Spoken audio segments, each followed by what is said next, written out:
귀로 듣는 역사 이야기 이기환의 흔적의 역사 오늘 123회입니다. 예, 맨날 대타로 오시는 남지원 기자가 왔습니다. 네, 안녕하세요. 남지원입니다. 예. 오늘도 대타로 출몰했습니다. 예, 그냥 고정으로 그냥 하면 어떨까 싶은데 또 선배들이 있어갖고 그죠? 고정 대타로 하겠습니다.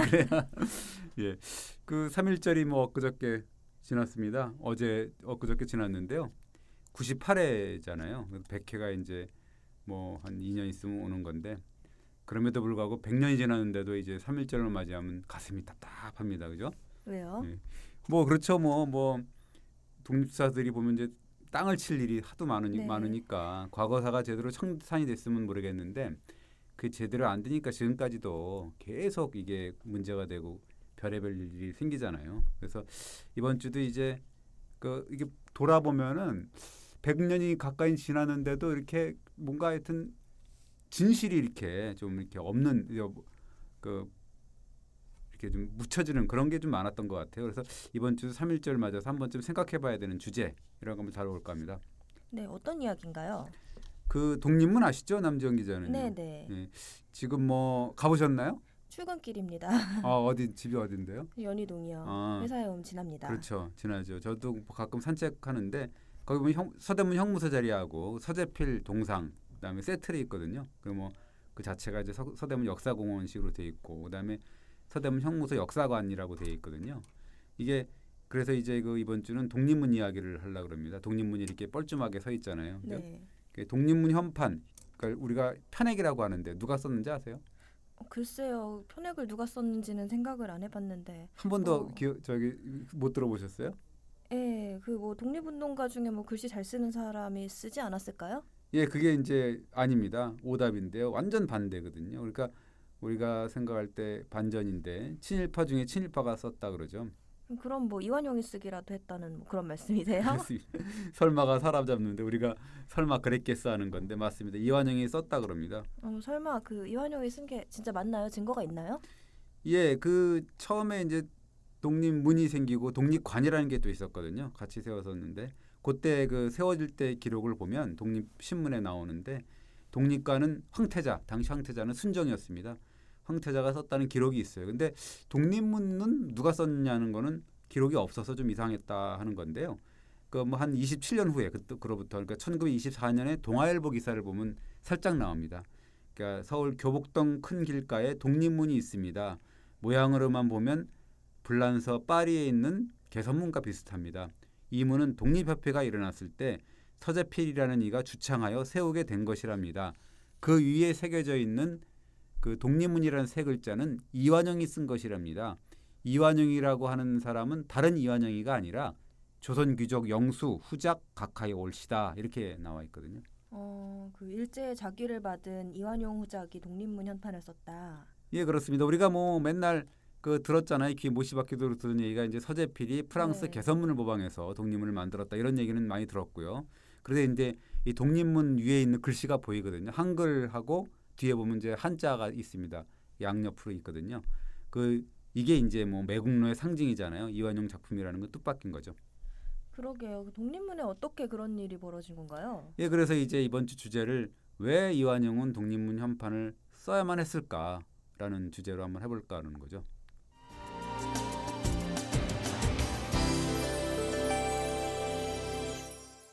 아니 독립문이라는 거는 말 그대로 독립을 기념하려고 세운 거잖아요. 예, 우리가 이제 한 가지 짚고 넘어갈 게 있는데요. 독립문을 세울 때가 1896년에서 7년이거든요. 그러니까 이때 말하는 독립이라는 건 사실은 이 일본이나 러시아 이런 외세로부터의 독립 이게 아니라 일종의 청나라부터의 독립이라고 이제 생각을 하면 되는 거죠. 청나라로부터의 독립이라고요? 예, 그렇습니다. 왜냐하면 1896년 6월 20일자 독립신문을 보면 왜 우리가 독립문을 세워야 되는지 그 취지를 말하고 있거든요. 이겁니다. 뭐냐면 이 폐하께서 그러니까 고종 폐하께서 청나라 임금보다 지위가 낮았다. 그럼에도 불구하고 이것을 분하게 생각하는 백성이 없었다. 그런데 일본과 청국의 싸움 이걸 이제 우리가 청일전쟁이라고 얘기를 하잖아요. 그 청일전쟁에서 일본이 이겼다.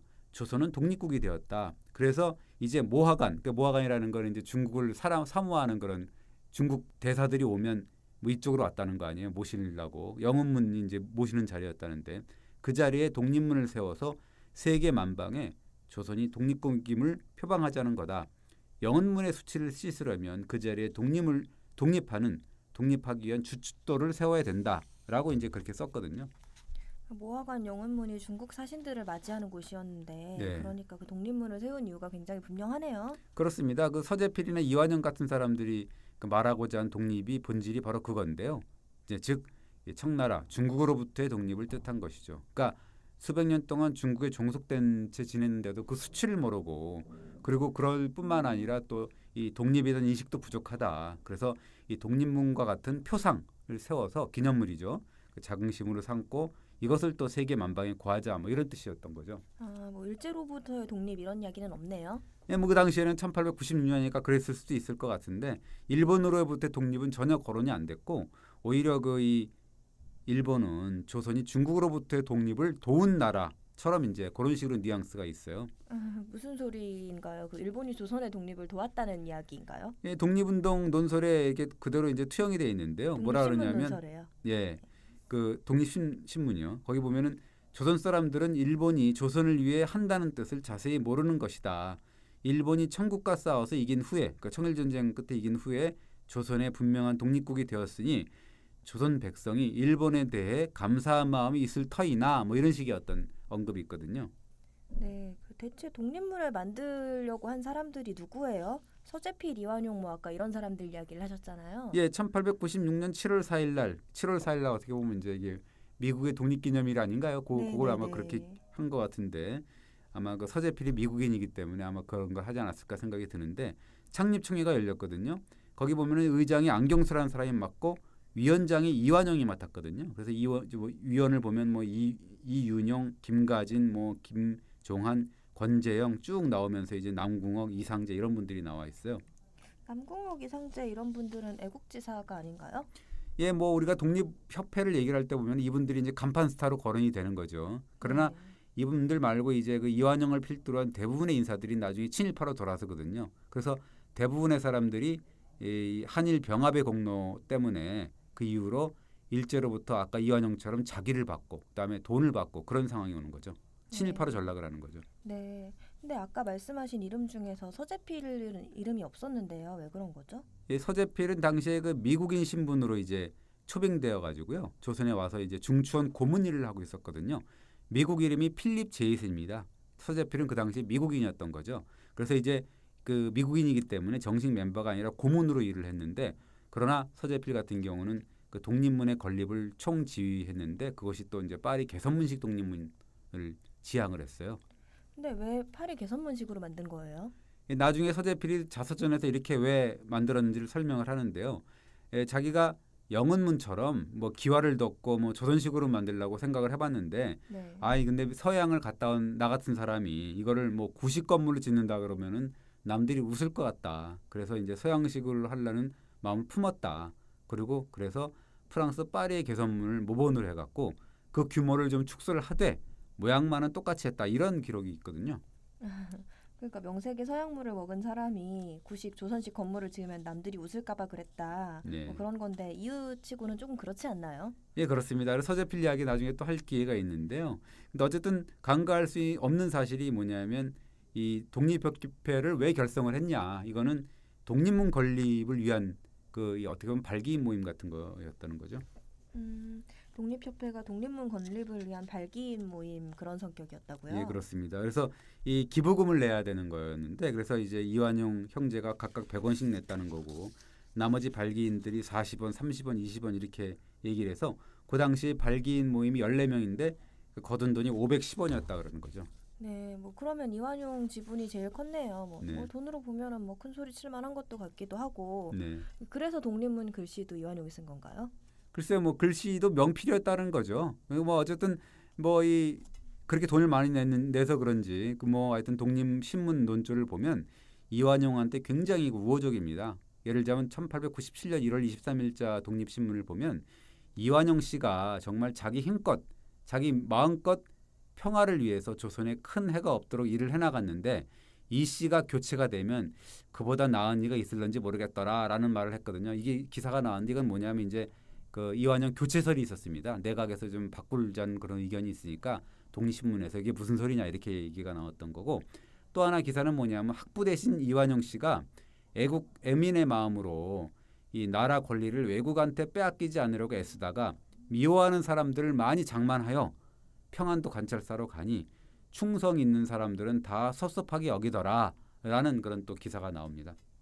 네, 뭐 이완용보다 잘난 사람이 없다. 있으면 어디 나와보라고 해라. 뭐 이런 얘기네요. 예, 그렇습니다. 그러니까 그때 내각이 이제 바뀔 위험에 처해 있고 막 그러니까 그러고 나서 이제 신문에서 그렇게 써줬는데도 불구하고 이완용이 평안도 관찰사로 좌천이 됐거든요. 그러니까 이제 시기 질투하는 사람이 많아서 그랬다라고 이제 두둔을 하게 되는 건데 그러면서 또 독립신문은 뭐라 그러냐면 이완용을 정말로 조선에 몇 안 가는 빼어난 재상이다라고 이제 지켜 세웁니다. 우리가 갖고 있던 독립신문의 이미지랑은 완전히 딴판이네요. 예, 근데 뭐 이완용뿐만 아니라 독립신문 보면 좀 이상한 기사가 한두 꼭지가 아닙니다. 뭐 예를 들자면 그 우리가 이토 히로부미는 뭐예요? 누구예요? 이토 히로부미는 안중근 의사가 그렇죠. 쏘아 죽인. 우리가 전형적으로 조선 침략의 원흉이잖아요. 네. 그 이토 히로부미가 조선을 방문을 했거든요. 1898년에 방문을 했는데 이 독립신문이 뭐라고 쓰냐면 이토 히로부미죠. 2등 방문이죠. 세계에서 가장 유명한 정치가이며 또 우리 대한독립한 사업에 엄청난 공이 있는 사람이다. 이번에 유람차 조선을 방문하니까 각별히 후대하기를 바라노라 이런 기사를 쓰거든요. 이토 히로부미가 조선의 독립에 큰 공을 세웠다고요? 예. 거의 오보 수준이 아닌가요? 아닙니다.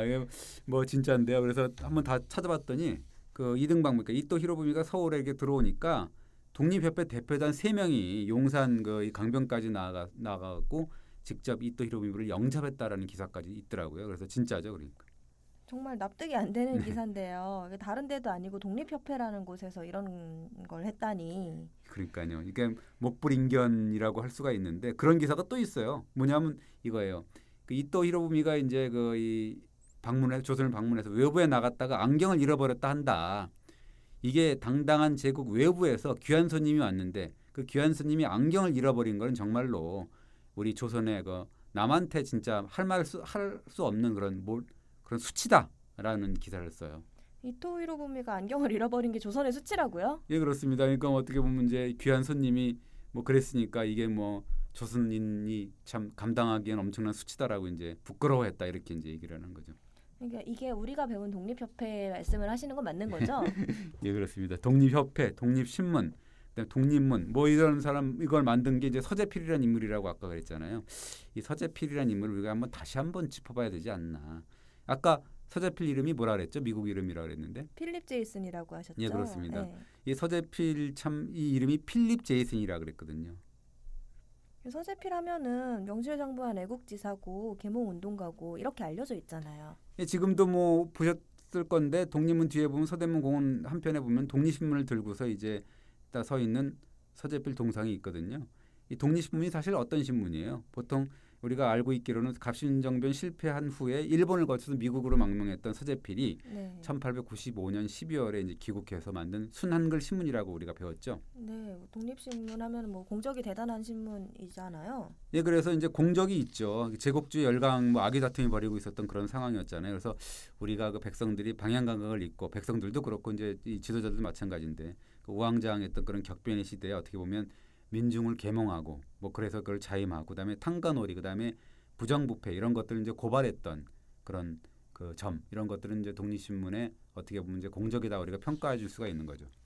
그래서 4월 7일이 독립신문 창간일인데 이날이 신문의 날로 우리가 아직도 기념을 하고 있잖아요. 예, 그렇습니다. 4월 7일이 신문의 날이니까 바로 그런 거죠.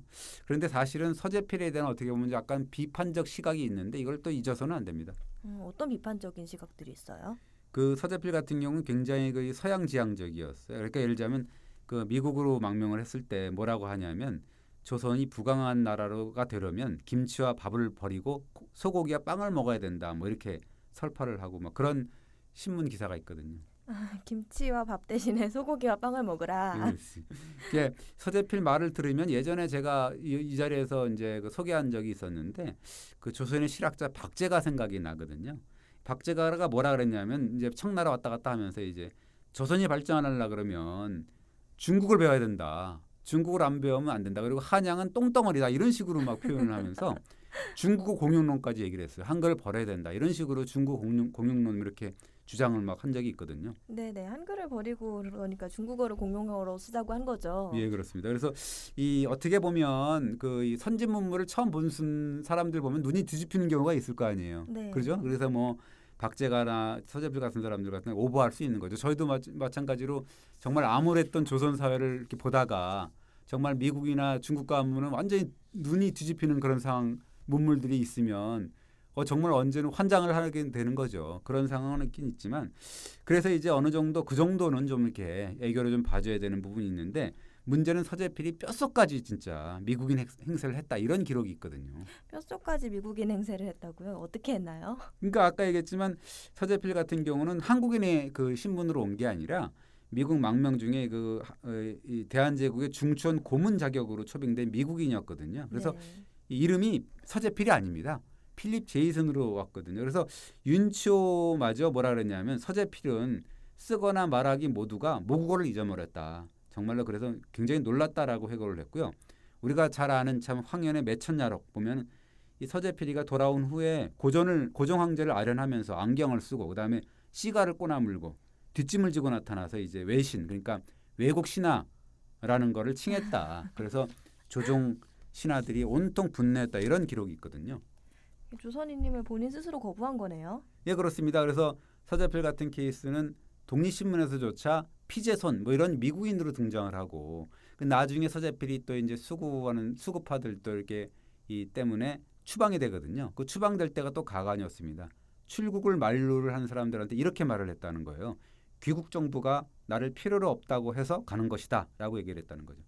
귀국 정부, 그러니까 너희 정부를 말씀하시는 거죠. 네. 이게 되게 희한한 말이네. 말인지 막걸리인지도 모르겠고. 그렇습니다. 그러니까 이 서재필의 입장에서 보면 조선은 더 이상 서재필의 나라가 아니다. 아니까 너희 나라라는 얘기죠. 귀국이라는 건 그죠? 그러면서 이 서재필이가 추방당하면서도 이 조선 정부 그러니까 대한제국 정부한테 28,800원을 받아갔다는 거예요. 28,800원이면 그 당시로는 굉장히 많은 돈이죠. 예, 그렇습니다. 이렇게 많이 가져가나요? 그러게요. 그러니까 이게 원래는 필립 제이슨 서재필이 10년 계약으로 온 거거든요. 조선 정부의 고문으로 온 건데 그 중간에 쫓겨났는데 계약 기간이 7년 10개월을 남은 거죠. 우리 야구나 축구나 이런 데서 보면 감독을 중간에 자를 때 보면은 네. 5년 계약을 하고 2년 하다가 자르면 3년치를 주잖아요. 네. 그러니까 그걸 주장한 거예요. 그러니까 남은 7년 10개월 동안에 돈을 달라 이거죠. 중도에 추방했으니까. 그러니까 남은 계약 월급이 28,000원이었다는 거죠. 그래 달라는 거죠. 아무리 그 조국이 좀 마음에 안 들어도 이건 좀 너무 심한 거 아닌가요? 근데 문제는 여비까지 800원 챙겨갔다는 것. 참 대단한 분이네요. 그러니까 어떻게 보면 그런 거죠. 그러니까 서재필 입장에서 보면은 좀 그랬을 것 같기도 해요. 자신의 충정을 모르고 이 조선이라는 나라 정말 이게 진짜 나 같은 사람을 인재를 좀 빨리 해갖고 개화를 하고 막 이래야 되는데 이걸 못하는 게 정말 답답하다. 뭐 얼마나 답답했으면 그랬겠냐는 생각도 좀 들긴 드는 거죠. 아무리 그래도 좀 정도껏 해야 될 것 같은데요. 그렇습니다. 지금 상황으로 보면 100번 1000번 양보해도 어떻게 보면 그 나라가 어땠어요. 그때 뭐 누란의 위기에 빠지고 정말 그런 나라가 힘없는 나라고 돈도 없는 나라인데 그렇게 조국을 진정으로 걱정하는 삼각자의 모습이다라고 볼 수는 없는 거죠. 다 쓰러져가는 고국의 어떻게 보면 정부한테 여비까지 받아갔잖아요. 그죠? 네. 그건 그렇고 독립문 건립은 그 당시에 순조롭게 진행이 됐었나요? 이게 독립문 건립이 몇 명 이게 정부가 건립한 것도 아니고 독립협회가 건립했던 것도 아니고요. 이게 어떻게 보면 아까 종잣돈이 좀 있었지만 전 국민적인 성금 모금 운동 차원에서 이제 진행이 됐거든요. 요즘도 언론사가 뭐 간혹 모금 운동을 벌이기도 하고 하잖아요. 예, 그렇습니다. 얼마 전까지도 뭐 아주 유력 신문사에서 뭐 진짜 대대적으로 또 뭐 성금 운동을 벌이고 막 그랬는데 어떻게 보면 최초의 승한글 신문 역사가 어떻게 보면 전국적인 모금 운동으로부터 시작된 거 자체가 좀 특이할 만한 일이라고 볼 수가 있는 거죠. 모금 운동을 어떻게 했어요? 되게 대대적으로 했습니다. 그래서 당시에 그 1896년 7월 4일자 그때 뭐냐면 독립협회의 결성식 아까 얘기했던 발기인 모임을 보도하면서 이완영 등이 모은 돈이 510원이더라. 본받고자 하는 사람이 있다면 심지어 막벌이꾼이라도 내라.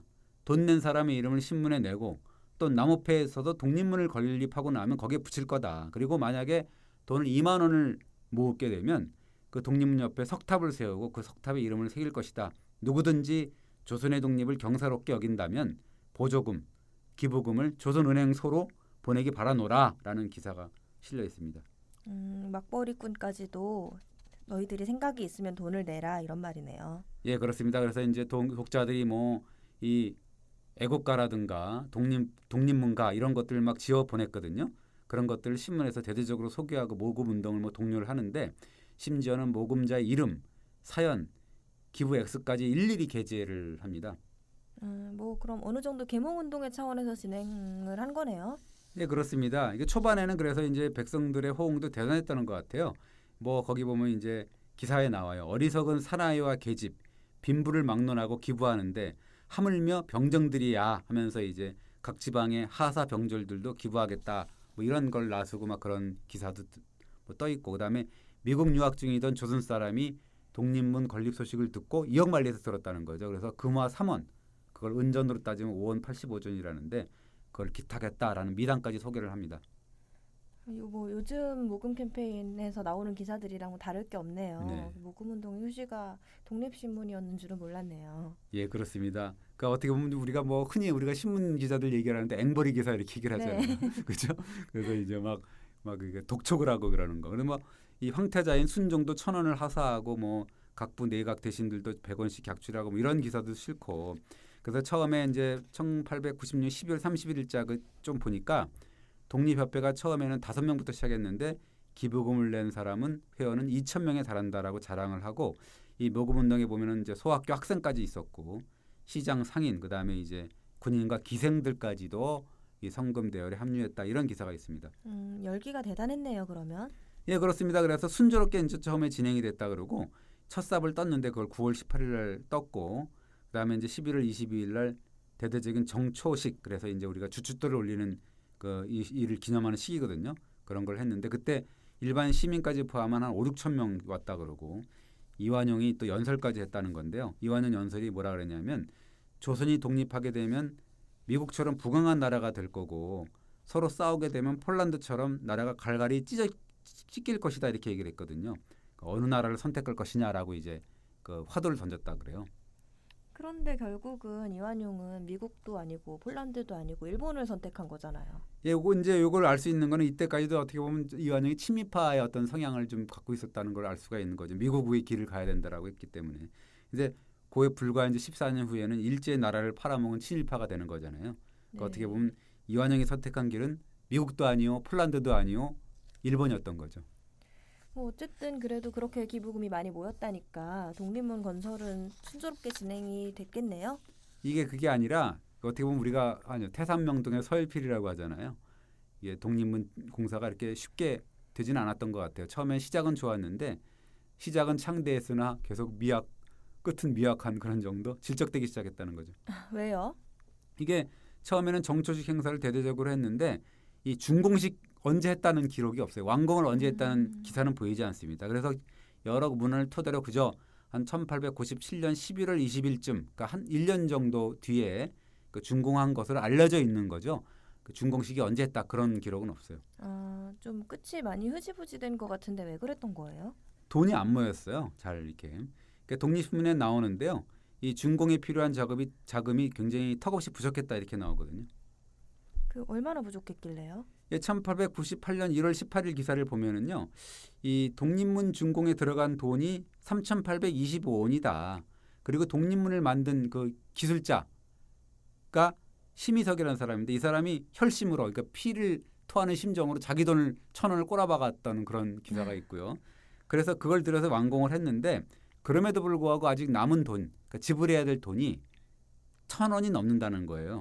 그리고 그 돈은 음력설까지 지불해야 되는데 못 주고 있다라고 아주 개탄하는 기사가 나옵니다. 네, 그 어찌어찌 해가지고 독립문을 준공을 하기는 했는데 공사 대금이 밀렸다는 거죠. 예, 그러면서 이제 구구절절히 하소연을 하는데 결국 독립협회가 비상대책위원회까지 열어서 그때 그 회장이 안경수였고 부회장이 이완용인데 그런 사람들이 빚보증까지 서갖고 이제 빚을 내서 그 돈을 이제 기술자들한테 나눠주고 그 빌린 돈 같은 경우는 나중에 회원들이 출연을 해갖고 나중에 석 달 안에 갚아야 된다 이런 얘기거든요. 그래서 신문에서 뭐라 그러냐면 제발 대한 독립을 위한 사람들이라면 제발 좀 돈 좀 내라.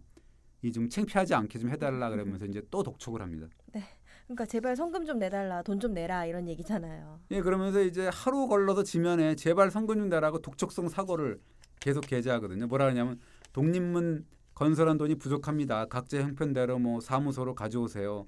이 돈은 정말로 이 건립 비용을 충당하는 일에만 쓰겠다.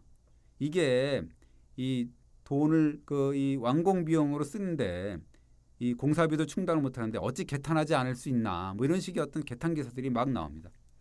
그러니까 아까 말씀하신 대로 그 요즘 용어로 앵벌이 기사라고 하는 그런 기사들을 말씀하시는 거죠. 예, 그렇습니다. 어떻게 보면 이제 제가 한번 그래서 독립신문을 찾아가서 이 1898년 1월부터 9월 사이에 이제 이른바 앵벌이 기사 똑같은 그 이 사고 앵벌이 기사 얼마나 됐냐 봤더니 50여 회가 돼 있더라고요.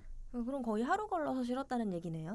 예, 그럼에도 이제 잘 모금이 안 되니까 뭐라고까지 하냐면 외국 사람이 보기에도 수치스럽다라는 어떻게 보면 독자의 기부 기사까지 게재하면서 그렇게 막 그 한탄을 합니다. 그럼 생각보다 돈이 이렇게까지 거치지 않은 이유는 뭐예요? 당시에 뭐 생각을 해보세요. 국민 성금으로 뭘 해보겠다는 게 무리죠. 네. 뭐 먹고 살기도 급급한 그 백성들인데 십시일반으로 공사대금 그거 다 3,820원이 든다는 건데 그걸 어떻게 객출하겠습니까? 그 역부족이었다고 봐야죠. 네네. 그래도 어찌어찌 해가지고 독립문 완성을 하기는 했네요. 빚만 남았다 그랬잖아요. 그 네. 뭐 얼마 남았다는 건데 그래서 이제 애초에 생각했던 것보다는 규모가 굉장히 축소된 채 완공이 됐다는 거죠. 그래서 준공식 기사를 안 썼군요. 그렇죠. 이제 뭐 좀 그러니까 그렇게 됐겠죠. 네. 독립문의 의미가 지금 우리가 생각하는 거랑 완전히 다르다고 했잖아요. 네. 그 일제로부터의 독립이 아니고 청나라로부터의 독립이었다는 거잖아요. 그래서 어쨌든 뭐 이 시작은 뭐 그랬다 손 치더라도 목적이 어떻든 간에 사실은 이제 그래서 일제에 의해서 이제 한일 병합이 일어나잖아요. 네. 국권을 잃고 막 그러다 보니까 독립문의 의미가 사실 바뀌는 거죠. 그 조선인들한테 적어도 그랬다는 건데요. 그래서 독립문 같은 경우가 일제 강점기에는 일제로부터의 독립을 상징하는 어떻게 보면 조선인의 마음속에는 그런 표상으로 변모를 하지 않았나 이렇게 생각이 됩니다. 네.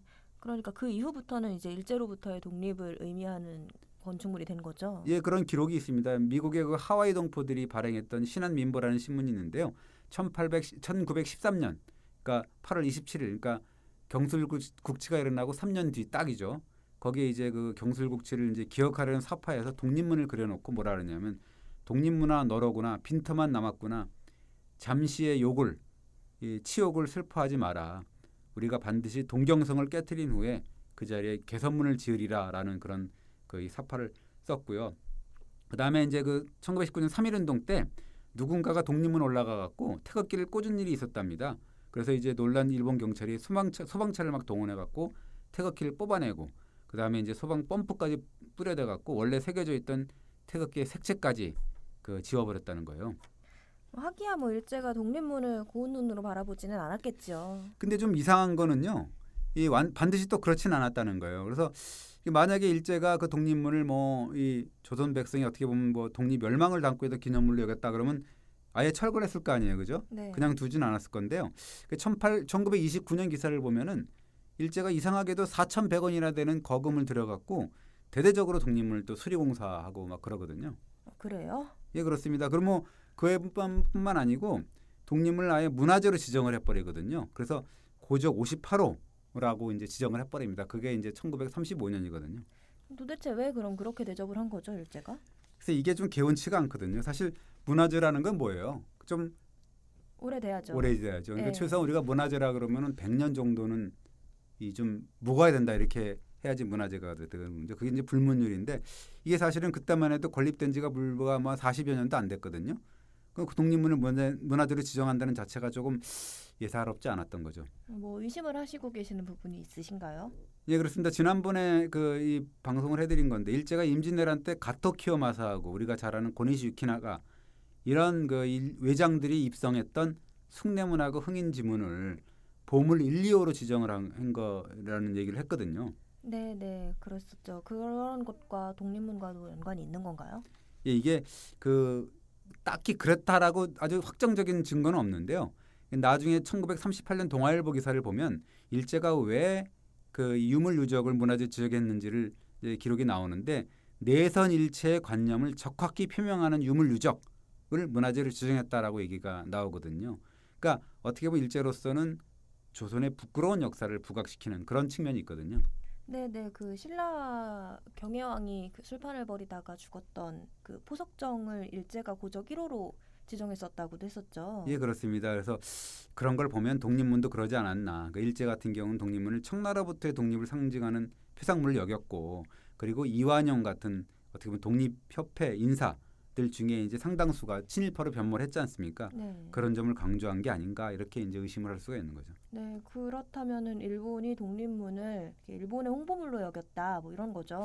뭐 그럴 수 있다고 보는데요. 어떻게 보면 이제 이 독립문 같은 경우를 조선의 식민지화를 감추고 일본이 조선의 조력자였다는 것, 그런 걸 홍보한 기념물로 여겼다, 이런 뭐 해석도 가능하다는 얘기죠. 네, 그런 측면이라면은 그 이완용이 썼다는 그 독립문 표내기 곱게 보일 수는 없겠네요. 근데 이제 만감은 교차합니다. 왜냐하면 이제 그 독립문 같은 경우가 이제 이완용 같은 그런 매국노 친일파, 그다음에 아까 얘기했던 서자필 같은 그런 좀 약간 논란이 있었던 그런 분의 그 채취가 좀 남아 있는데, 또 그것만은 또 아니잖아요. 아까 네. 얘기했듯이 진짜 그 이 십시일반으로 백성들이 참 못 먹고 못 입고 그런 걸 갖다가 이런 식 일전씩 이렇게 들고 온 그런 또 이 백성들의 피와 땀이 있잖아요. 근데 그 사람들이 네네. 또 뭘 원했겠습니까? 조선의 자강 독립, 진짜로 원했던 그런 자강 독립이었겠죠. 네. 그런 뭐 피와 땀이 쏟아있기 때문에 일률적으로 참 말하기는 참 만감이 교차한 부분이 있습니다.